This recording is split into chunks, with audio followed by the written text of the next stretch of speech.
அனைவருக்கும் வணக்கம்.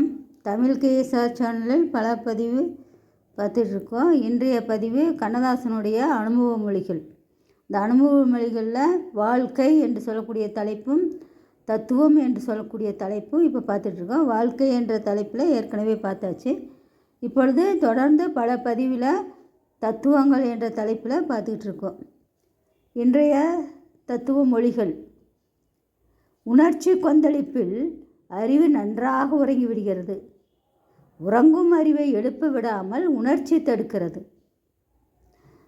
நம் மனதில் எழுகின்ற எண்ணங்கள், நல்ல எண்ணங்கள், தீய எண்ணங்களால் நல்லதை எண்ண வேண்டும். அப்படி அந்த நல்லதை எண்ணுகின்ற பொழுது, தீயதை எண்ணுகின்ற பொழுது நம்முடைய அறிவு நமக்கு வேலை செய்தால் அதில் தீமைகள் எதுவும் நடக்காது.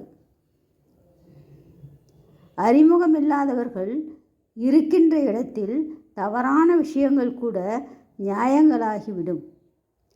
உலகத்தில் தப்பு என்று சில விஷயங்களை கருதுகிறோம்.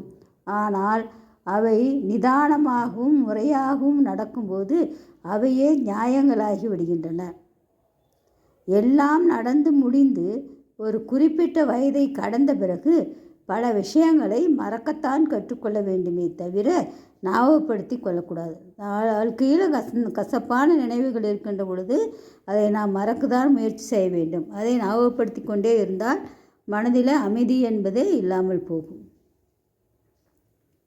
செய்தியை சொல்லுங்கள், சொல்லாமல் போங்கள், அது நம்முடைய விருப்பம்.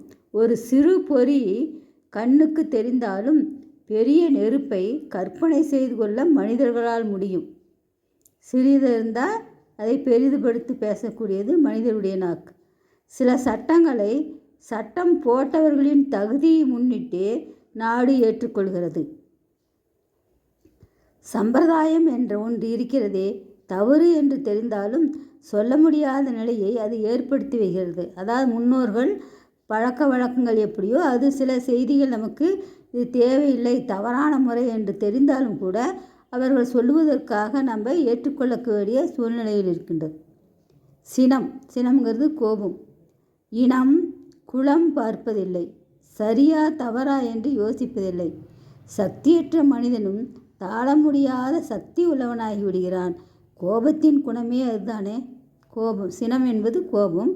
அது யார்கிட்ட கோபப்படணும், இன்ன ஜாதி இன்ன மதம் என்று சொல்லி நல்லவர் தேயவர் என்று பார்க்கொள்ளேன். நமக்கு ஒரு தவிர்க்க முடியாத சூழ்நிலையில் ஏற்படுகின்ற கோபம் சக்தி இல்லாதவனை கூட அந்த கோபத்திலே உணர்ச்சி கொள்ள செய்யும். அதுதான் கோபத்தினுடைய இயல்பு என்று கண்ணதாசன் சில தத்துவ கருத்துக்களை சொல்லியிருக்கின்ற அந்த தத்துவ கருத்துக்களை தொடர்ந்து பார்ப்போம்.